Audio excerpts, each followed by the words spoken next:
Hello mga kabibig! Welcome back sa Dimbago YouTube channel. Ito ang pinakamaingay na YouTuber sa balat ng YouTube. Ako si Kabibig, maglabag-labag na tayo with evidence. Naku po, nakaabot na sa international news ang pasabog ng 18 ex-Marines tungkol sa delivery or tungkol sa pera di umano'y binayad para sa ICC investigators. Shinare ni Miss Ana Malindugoy itong interview ni Attorney Levi Baligod, lawyer ng 18 former Marines, na kung saan they claim that they deliver cash to ICC officers, allegedly in connection with the investigation involving former President Rodrigo Roa Duterte. Attorney Baligod discusses the allegations and explains what he says are the possible implications of his expose while also responding to the government statements on the issue. Panoorin na kabibig ha, parang akala natin sa Pilipinas lang natin marinig itong 18 ex-Marines, pinag-usapan na sa buong mundo. Grabe ang iskandalo sa BBM admin mga kabibig. As in super. Well, Bongbong Marcos, pinasok mo to, wala kang magagawa. Pag-usapan ka talaga kung gaano ba kaganda, kapangit, kasuklam-suklam, ka ew sa iyong administrasyon. And I'm sure marami din ang nag-agree. Well, meron din mga supporters si BBM na they agreed na gumanda daw ang ekonomiya ng bansa. Pero ang dollar to peso rate ngayon ay parang pataas ng pataas at posibleng any day from now, maging 60 pesos na. Pero maganda ang ekonomiya ng bansa. Let's watch this video, bibig ha. Ay naku, grabe. Ano kaya isasagot ng ICC nito? Pinag-uusapan na naman sila. At yung allegations na yun. Let's watch this video again. Hanapin natin ang bibig ha. Ito pala yun. Let's watch this video. Wait muna. These charges against the former president of the Philippines, National Criminal Court we go, where amid the body's charges against the former president of the Philippines, Rodrigo Duterte, 18 whistleblowers have come forward documenting a massive trove of cash payments being made in secret. A Philippine lawyer has presented a sworn affidavit from 18 former armed services personnel of the Philippines who provided security amid the criminal investigation into President Duterte. Sworn testimony tracks bribes to foreign investigators with suitcases of cash covertly handed to them. As a reminder, Rodrigo Duterte was arrested a year ago upon his arrival to Hong Kong and transferred to The Hague. He's accused of crimes against humanity during his war on drugs between 2011 and 2019. Well, let's get down to the crux of the issue here.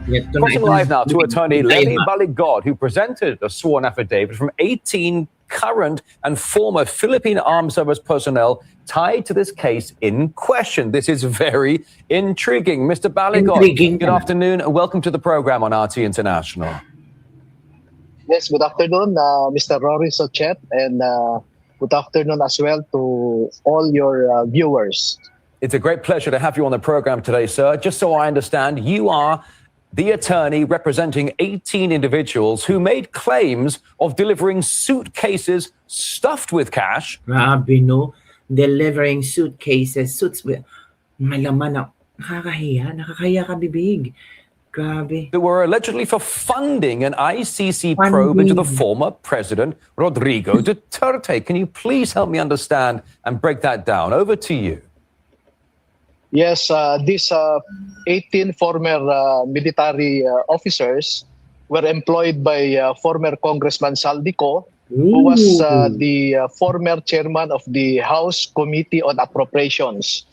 And they were involved in the delivery of cash on several occasions to Mr. Trillanes, who was in charge with liaisoning with the ICC investigators here in the Philippines.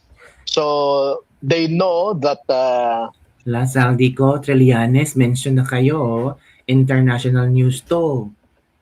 Large amount of money was delivered to Mr. Trillanes to support his collaboration with the ICC Collaboration. investigators here in the Philippines. So this sounds like good old-fashioned bribery, if I'm not mistaken. So if I understand this ICC or this official working for the ICC probe was accepting suitcases of cash to further his probe into his how he wanted it to work out. Help me understand this.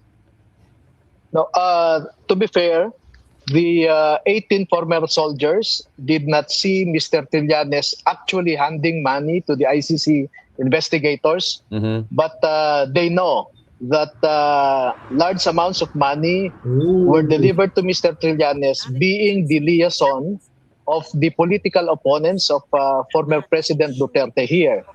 And then they also saw, being the security detail to the ICC investigators, that they only interviewed witnesses that were brought to them by Mr. Trillanes, and therefore it is a fair conclusion that there was no bona fide investigation that was conducted here. All their expenses, hotel accommodations, travel expenses, including the use of private vehicles owned by politicians who are publicly known as opponents of Mr. Duterte, were used by the ICC investigators. And we know that being investigators, they should not only be impartial, but should also appear to be impartial. Yeah. But that did not happen here in the Philippines. All right. So if I'm getting this correct, that some of this money is coming from former political opponents of Rodrigo Duterte. They want to make sure the ICC probe hammers down on Duterte and essentially gets him out of the political picture. But after these accusations came to light, Mr. Baligod, the ICC made a statement saying it operates independently and that it is exclusively funded through the court's approved budget. What is your response to that, please?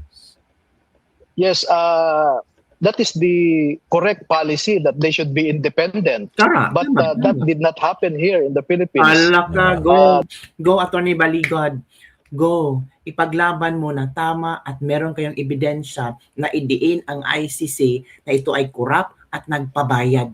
They were wined and dined here. So how can they be neutral or impartial if they were hosted by known political opponents of the former president? Correct. I see. You know, gosh, you get into politics, it gets so dirty so quickly. Now, it is worth noting here, Mr. Baligod, that the Philippines withdrew from the ICC in 2019 after the court decided to open an investigation into Duterte. So what is the court's legal jurisdiction in this case? Supreme Court.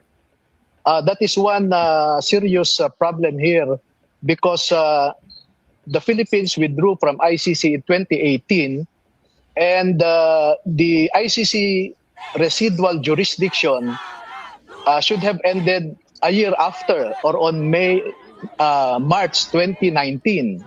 But the ICC investigators first came in the Philippines in December of 2023, or after almost 4 years, when the right of action already lapsed. Correct.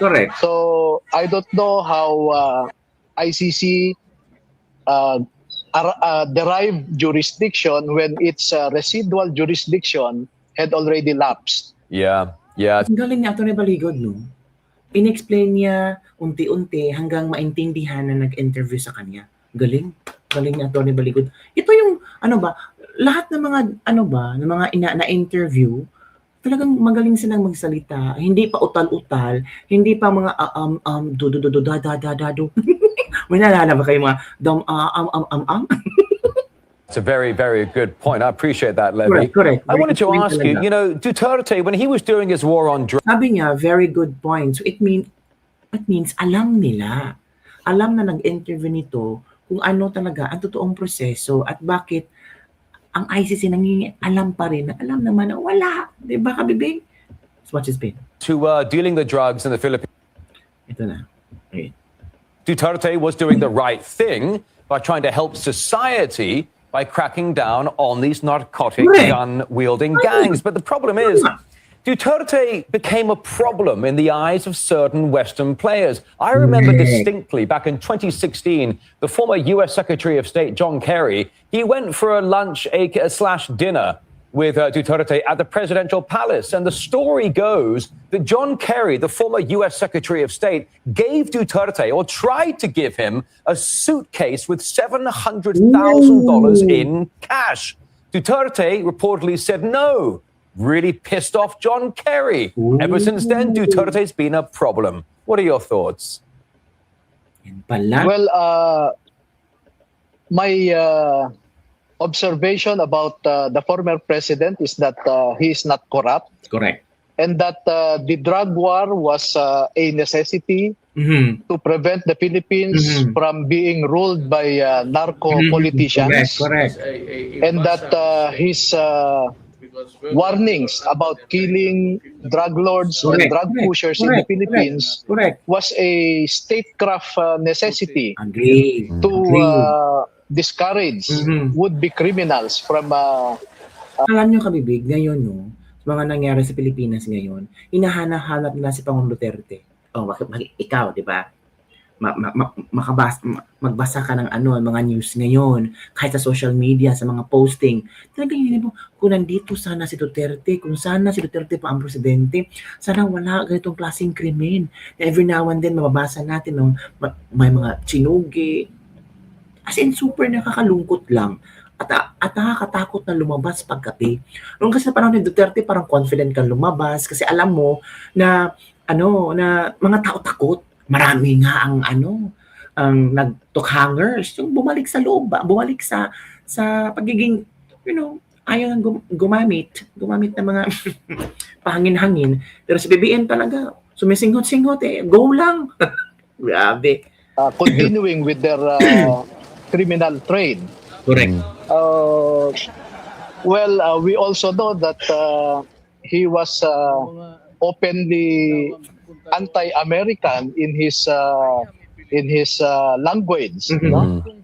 But he was just trying to push for an independent foreign policy because Correct. we know that up to now the USA still has a strong influence that Tama. reticulates through our bureaucracy.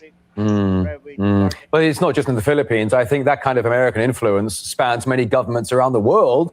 Kind of disturbing to say it, but I think it's quite true. Do you think the Philippines, do you think you're stuck between a rock and a hard place? You go back to the presidency of Duterte. We know that America wanted the Philippines to take a certain hard line against China. Mhm. And Manila is trying to play both sides. Well, we want to be friendly with China. We want to be friendly with America. But maybe one or two are asking us to choose sides. Does that make any sense to you, Levy? Yeah, because the Philippines sits in a strategic location, which is part of the first island chain, as they say. But there is a government template where the Philippines should deal with China economically and deal with America militarily to balance both hegemons, so to speak. But that did not work because the US would not want the Philippines Galing to yan, build Tony, a mag-explain. stronger relationship, economic relationship with China.